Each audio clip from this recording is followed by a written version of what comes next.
माझ्या पैशाच काय 17,33,000 रुपये खरी काय म्हणते की पैसे याच्यात नाही केले. हे बघा आता DICGC हे चोर आहे ते 14 कोटी रुपये DICGC कडून अजून येणार आहे. हे मोठ्या त्याच्या व्यतिरिक्त होते.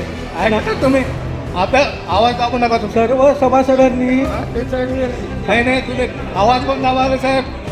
हे ते काका काय म्हणले की काही डायरेक्टरने बँक बुडीत निघाले काय NPI मध्ये निघाल्यानंतर तुम्ही 50 कोटी रुपये काढून घेतले. लाजा वाटायला पाहिजे होत्या तुम्हाला.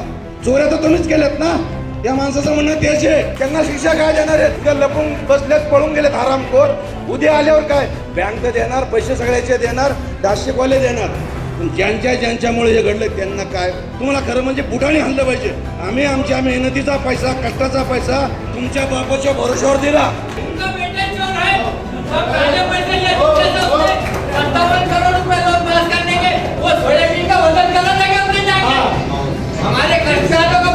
बरोबर आहे तुम्हाला अभि. म्हणजे आता हे सगळं सांगा कोण कोण जबाबदार आहेत ती. क्या आके चोर आके उठा के लेके गए क्या पेटिया? ये छोटे लोगों ने जब साइन किए जब भी पैसे दिए कि नहीं लोगों को. इतनी बात सुनो मेरी. ये मैनेजर लोगों ने किया क्या ये सब? अंदर लोग मैनेजर बैठे वाले उनके हिसाब से 5 रुपए की औकात नहीं है उनकी. नहीं वो जो बात सुनो. नहीं मुझे पता है. रुपए अपने उनके हिस्से दिए क्या बलबूते पे?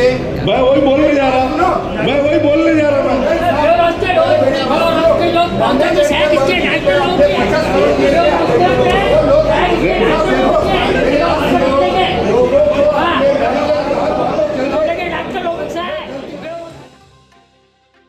वित्तीय संकट से जूझ रहे Motiram Agarwal Jalna merchants cooperative bank के नाशिक मर्चेंट्स कोऑपरेटिव बैंक में विलय की प्रक्रिया ने एक बड़ा कदम आगे बढ़ाया है.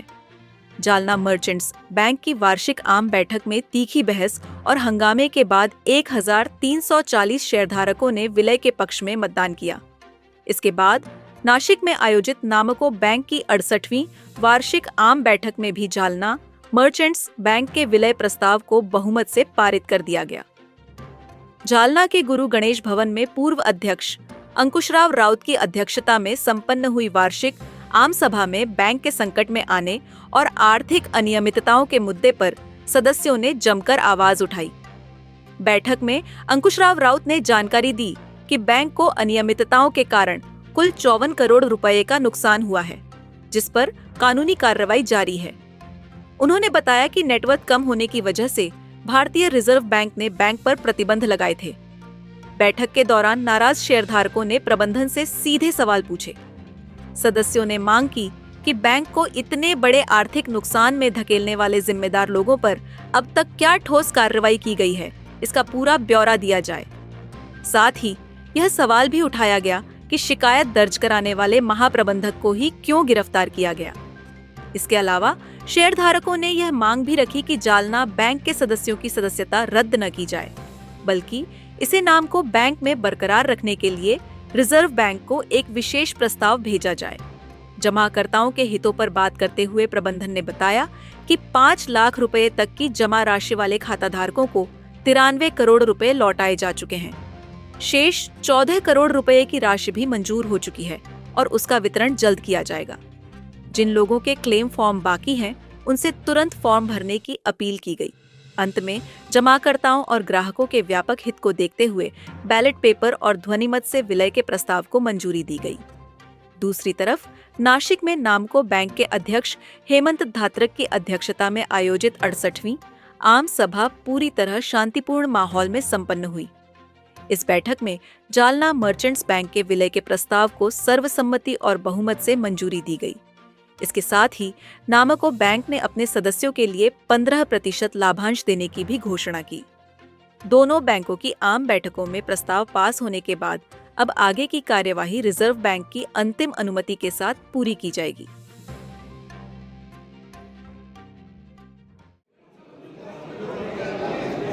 ज्यांनी पैसे खाऊन फरार झाले त्यांचं काय केलं तुम्ही?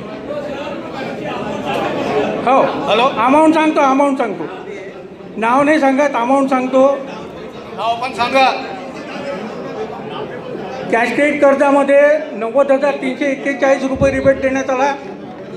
सॅलरी लोनमध्ये 2,02,902 रुपये रिबेट देण्यात आला. अनसिक्युअर्ड लोनमध्ये 2,52,921 रुपये रिबेट देण्यात आला आणि टर्म लोनमध्ये 54,583 रिबेट देण्यात आला. नियमानुसार आहे मंजूर. सर्व सभासदांचे हो साहेब, एक मिनिट. ज्या लोकांनी हे केलं त्यांचं काय केलं तुम्ही? आणि एक काही विशेष करून मारवाड्याची बँक होती का, तुम्ही SMS टाकून सगळ्यांना पैसे काढायला लावले आणि आमच्यासारखे पैसे अटकून ठेवले. मी एक बिमार माणूस आहे. हां, माझ्या पैसेच काय 17,33,000 रुपये घरी काय म्हणते की पैसे याच्यात हे केले. हे बघा, आता DICGC मग जे चोर आहे जे 14 कोटी रुपये DICGC कडून अजून येणार आहे. हे मोठ्या त्याच्या व्यतिरिक्त डायरेक्टर होते. ऐकता तुम्ही? आवाज दाबू नका तुम्ही. सर्व सभासदांनी नाही तुम्ही आवाज कोण दाबावे साहेब? हा तुम्ही हो बोला ना, बोला मी थांबतो.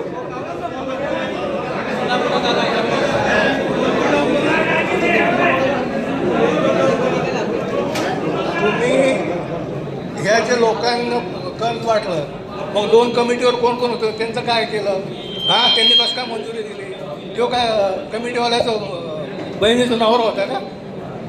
हां, आणि मग आमचे पैसे कसं काय दाबले? माझे आज 17,36,000 तुम्ही सेविंगमध्ये ठेवले. मी मेडिकल दिल्यावर माझं तुम्ही जाऊन मंजूर केले. खोटा चेक केला, ती सही हे झाली नाही. हां, मग याच्यामध्ये मॅनेजमेंट किती जबाबदार आहे ना. मग आमच्या पैशाचं काय पुढे पैशाचं? कसं आहे, मी तुमच्या भावना समजू शकतो. म्हणजे मेल्यावर समजणार आहे का? सदर प्रकरण न्यायप्रविष्ट आहे, त्याच्यामुळे याच्यावरती आम्हाला काय बोलता येत नाही.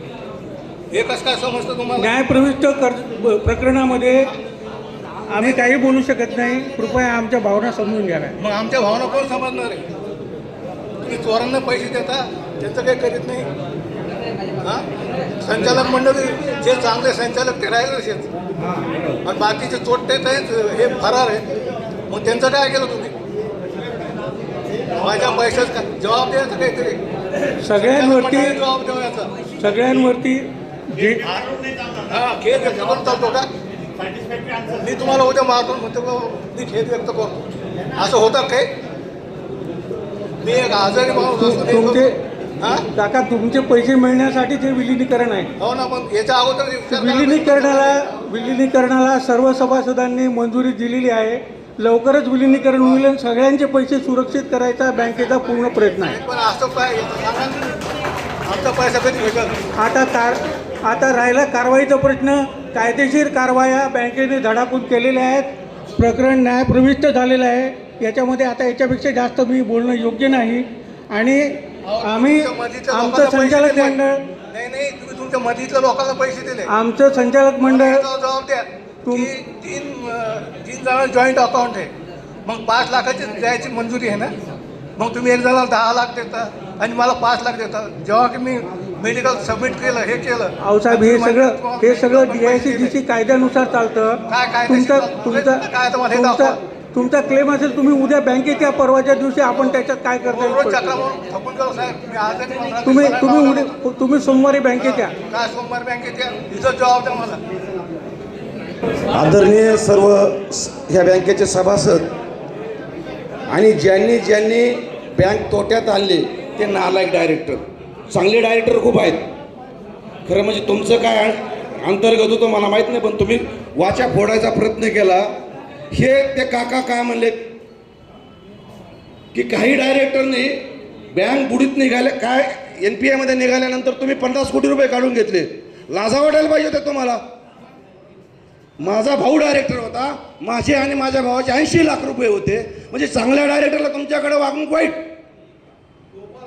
निवडून येण्यासाठी आमचे चांगले लोक तुम्ही घ्यायचे व्यापारी म्हणून, आणि नंतर वाईट अंकुश शेठ राऊत सारख्याला चेअरमन करताना तुम्ही सगळे डायरेक्टर त्या टायमाला तुम्ही वेगळी वागणूक दिली. ती चोऱ्या तर तुम्हीच केल्यात ना. त्या माणसाचं म्हणणं तेच आहे. त्यांना शिक्षा काय देणार आहेत? उद्या लपून बसलेत, पळून गेलेत हरामखोर. उद्या आल्यावर काय बँक तर देणार, पैसे सगळ्याचे देणार, दाशिकवाले देणार. पण ज्यांच्यामुळे हे घडलं त्यांना काय देणार तुम्ही? तुमचे एकमेकाचे तुम्ही नातेवाईक सांभाळून घेता. बाकीच्याचं काय? तो माणूस या पोट तिडकीने बोलतोय, आजारी आहे, त्याचं काय? तुम्ही कोणी प्रयत्न केलाय का? ज्यावेळेस गुन्हे हे चालू होतं, एक डायरेक्टर पुढे यायला तयार नव्हता. सगळे चोरासारखे लपून बसले. मी फोन केले काही लोकांना, जबाबदार लोकांना, की तुम्ही या, बोला, तुमच्या कर्मचाऱ्याला विश्वास हे करा. कुठे गेले जाऊ तुम्ही? ह्याच्यात बसलेले काही पळून गेलेले. तुम्हाला काय शिक्षा व्हायला पाहिजे, काय करायला पाहिजे, तुम्हाला खरं म्हणजे बुटाने हाणलं पाहिजे. आम्ही आमच्या मेहनतीचा पैसा, कष्टाचा पैसा तुमच्या बापाच्या भरोश्यावर दिला, त्या सज्जन माणसाच्या. त्यांना स्वर्गात काय वाटत असेल? तुम्ही सुद्धा जबाबदार आहात त्याला. तुम्ही सुद्धा यायला पाहिजे होतं, बोललं पाहिजे होतं. आम्हाला बोलावं लागलं तुम्हाला, या बोला. आमच्या कष्टाचं हे सगळे लोक बसलेले सगळे खरं म्हणजे तुमच्या घरात येऊन तुम्हाला हाणायला पाहिजे होतं. हे सगळं होईल हो. नाशिक बँक पैसे देईल, ती बँक स्ट्रॉंग आहे, ते माणसंही चांगले आहेत, उद्या तुमचे पैसे भेटतील साहेब, काळजी करू नका. पण तुमचा जो आक्रोश होता तुमच्या आजारपणाचा, त्याचा कोणी पुढे नाही आला तुमच्यातलं. मी गेलो पोलीस स्टेशनमध्ये, मी हे अंकुश शेठ ठक्कर साहेब 5 वेळेस माझ्याकडे आले. मी ते एक सामान्य माणूस होतो, पण तुमच्यातले बाकी सगळ्यांनी यायला पाहिजे होतं ना, पुढे यायला पाहिजे होतं. तुम्ही चोऱ्या नव्हत्या केल्या तर, ज्यांनी चोऱ्या केल्या तर त्यांचे नाव सांगायला पाहिजे होतं तुम्ही. जे 2-3 कोण होते ते तुमचे 2-3 कर्मचारी, 2-3 डायरेक्टर तुम्ही इथं जाहीर करा. येऊ द्या जनतेसमोर, द्यायला मीडिया समोर येऊ द्या. सांगा कोण जबाबदार आहे ती तुमच्या, त्यांच्यानंतर याच्यातले ती तुम्ही सांगा कोण जबाबदार आहे ती. नाही तर असं समजू नका, हा फार कष्टाचा पैसा आहे जनतेचा. स्वर्गीय मोतीराम अग्रवालला त्यांच्या विश्वासावर हा पैसा टाकलेला आहे. ते माणसं गेले, तर त्यांच्या वारसाने सुद्धा बोललं पाहिजे. तुमच्यावरही भरसा दाखवला आम्ही.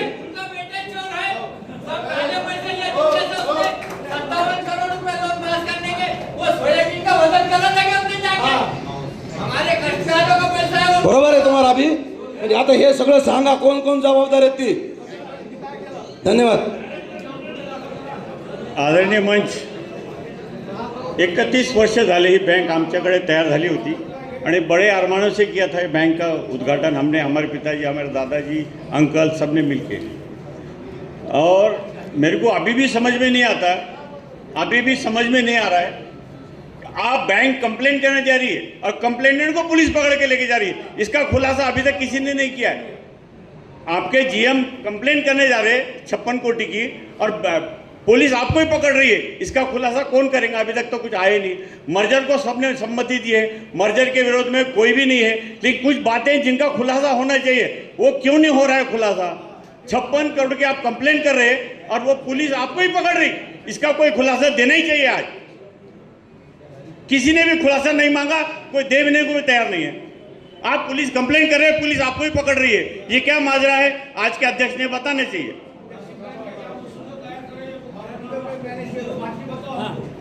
हे देखो,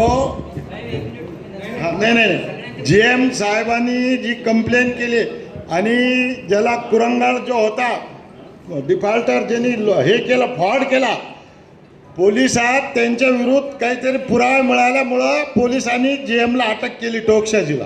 हा खुलासा आहे त्याचा, मी खुलासा करतो. पोलिसाला पुरावे मिळाले त्यांच्याबद्दल, त्यामुळं पोलिसांनी जनरल मॅनेजरला अटक केली. अध्यक्ष राउत साहब, माननीय अध्यक्ष राउत साहब, अभी जो लोगों ने बोले कि भाई हमारे सभासद को लेके जाने का, मर्ज करने के लिए हमारी पूरी सहमति है. नासिक में जाने के लिए हम सहमति देते, लेकिन जो सभासद के भरोसे आप चुन के आए, इन सभासद के घर पे आप हाथ जोड़ने को आते थे, वोट मांगने को आते थे, आप उनको इस तरह धोखा मत दो. बस आगे नासिक में जाने के लिए हम तैयार है, हम नासिक में जाने को तैयार है, पर आप हमको छोड़ के जा रहे ना. आप हमको छोड़ के क्यों जा रहे? बस हमको छोड़ के मत जाओ, हमको लेके जाओ. हम आते हैं आपके साथ, हम आएंगे आपके साथ. और इस विषय में खुलासा कीजिए आप. सम्मान्य सदन,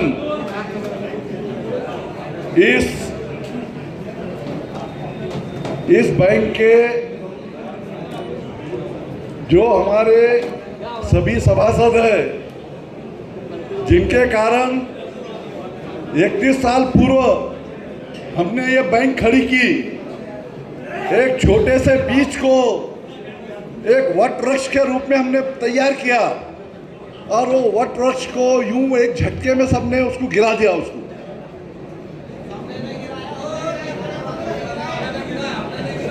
अजी तुमने नहीं गिरा है, जिन्होंने गिरा है, जो बैंक चला रहे थे। ये बैंक आज भी अच्छी परिस्थिति में रहती थी अगर अपने जो डिपॉजिटर के पैसे एज इट इज रहते थे तो। अपने कुछ संचालक लोगों ने, बैंक के संचालक लोगों ने अपने रिश्तेदारों को फोन कर करके उनको डिपॉजिट निकालने लगा है।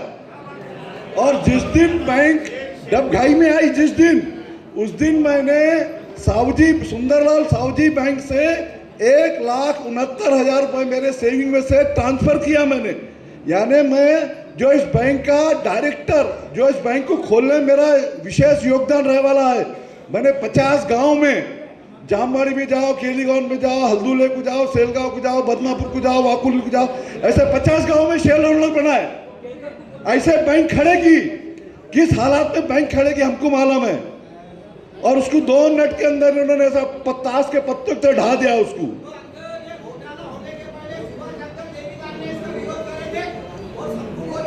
मुझे सब मालूम है, कुछ संचालक लोगों ने ही इसको, लोगों को, अपने रिश्तेदारों को फोन कर करके उनकी डिपॉजिट विड्रॉल करने लगा है। अगर वो नहीं होता तो आज बैंक जैसे के वैसे कायम रहती। खैर, लेकिन अभी जो हो गया है उसको अभी बात नहीं करना है। इसके पश्चात भी प्लीज क्या आके चोर आके उठा के लेके गए क्या पेटिया? ये छोटे लोगों ने जब साइन किए, जब भी पैसे दिए कि नहीं लोगों को, इतनी बात सुनो मेरी। ये मैनेजर लोगों ने किया क्या ये सब? नहीं। अंदर लोग मैनेजर बैठे वाले, हाँ। उनके हिसाब से नहीं। 5 रुपए की औकात नहीं है उनकी। नहीं, वो जो, बात सुनो, नहीं, मुझे पता है। 50 रुपए अपने उनके हिस्से दिए क्या बंदूके पे? मैं वही बोलने जा रहा, मैं वही बोलने जा रहा हूँ।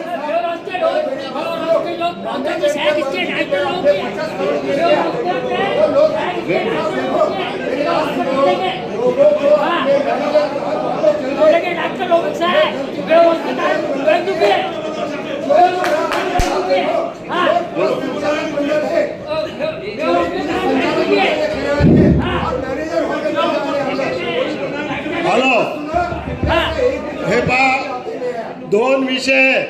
एक तर ज्यांचा लोन आहे त्यांचा 2.5% शेअर्सचा विषय एक, आणि 9,200 सभासदाचा जो शेअर्स होल्डरचा विषय. तर हे टेक्निकल अडचण नाही आली तर त्यांना आम्ही बोलून हा 2 विषय सॉल्व करण्याचा प्रयत्न करतो. इतके 2 शब्द मी तुम्हाला सांगतो. आज जो हमारे बैंक का जनरल मैनेजर अंदर बैठा है, वो कोई चीज को जिम्मेदार नहीं, लेकिन उसके बाद भी उसको अंदर बिठाए, उसकी जिम्मेदारी नहीं। उसने कोई लोन मंजूर नहीं किया, उसने बेचारे सिर्फ सही किया। संचालक मंडल के प्रेशर से जीएम ने सही किया और वो बेचारा अंदर बैठा है, कंप्लेंट करने का उसको अंदर बिठा दिए। और बैंक के स्टाफ ने बहुत ही अच्छे तरीके से बैंक दबघाई में आने के बाद में भी बहुत अच्छे तरह से हैंडल की, बहुत अच्छी सर्विस दी। उनका मैं अभिनंदन का ठहराव करता हूं और मैं अपने 2 शब्द को समाप्त करता हूं। जय हिंद, जय व्यापार।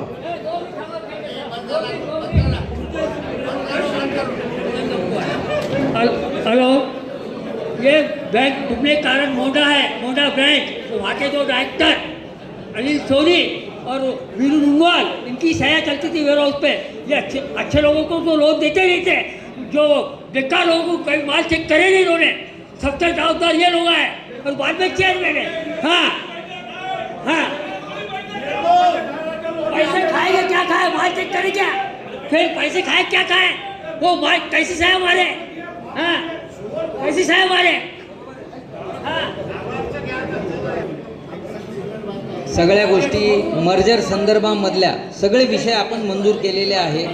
आता विषय जो मेन चर्चा चालू आहे ती नाशिक मर्चंटमध्ये या बँकेच्या विलीनीकरणाच्या संदर्भामध्ये. तर आता सर्व म्हणजे तो जो मसुदा आहे तो मसुदा मी वाचलेला आहे. इथं जेवढे डिपॉझिटर आहे, आत्ता ते काकाही बोलले, आमचे राजूभाऊ राखाही बोलले, त्या करारनाम्यामध्ये स्पष्टपणे लिहिलेलं आहे नाशिक मर्चंट बँक जेवढे डिपॉझिटर आहेत, त्यांचं करंट अकाउंट असो, सेव्हिंग अकाउंट असो, फिक्स्ड डिपॉझिट असो, RD असो, एकूण एक रकमेची लॅबिलिटी त्यांनी त्यांच्यावर घेतलेली आहे आणि ते सगळ्यांचे पैसे परत करणार आहे. पण टाळ्या वाजून असं थांबू नका. सन्माननीय संचालक मंडळ, मी तुम्हाला सगळ्यांना सांगतो, तुम्ही ठराव घेतला आणि नाशिक मर्चंट बँकेने ठराव घेतला. ही जी मीटिंग बोलवली तुम्ही, ही डिपॉझिटरची मीटिंग नाही, ही सभासदांची मीटिंग आहे. आणि नाशिक मर्चंट बँकेनी त्यांच्या ऑडिटरला पाठवून, त्यांच्या तपासणी अधिकाऱ्याला पाठवून स्वॉप रेशिओ लावून आमच्या शेअरहोल्डरचं अस्तित्व संपवलं. ही बँक उभी आहे, आम्ही सगळ्या शेअरहोल्डरनी केली. तर आमच्या शेअरहोल्डरचं काय, त्याच्या संदर्भामध्ये आता प्रशासनाने सुद्धा आश्वासन दिलं की त्यांनी आम्हाला तोंडी आश्वासन दिलेलं आहे. ते मला हे सांगा, सगळ्या गोष्टी लेखी, करारनामा लेखी, सगळ्या गोष्टी. आणि मग ह्याच्यामध्ये अडचण काय, मी समजू शकतो. त्यांनी त्या संदर्भातली जी KYC करायची असेल ती जरूर करावी. त्यांनी माणूस कोण आहे ते सगळं तपासावं. पण माझे शेअरहोल्डर सगळे कसे संपवता तुम्ही?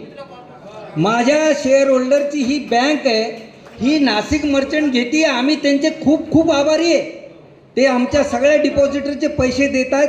ज्यांनी कोणी काही घोटाळा केला असेल, ज्यांनी कोणी काही त्याच्यामध्ये निग्लिजन्सी केली असेल, त्याचा त्यांना परिणाम भोगावा लागेल, ही वेगळी गोष्ट आहे.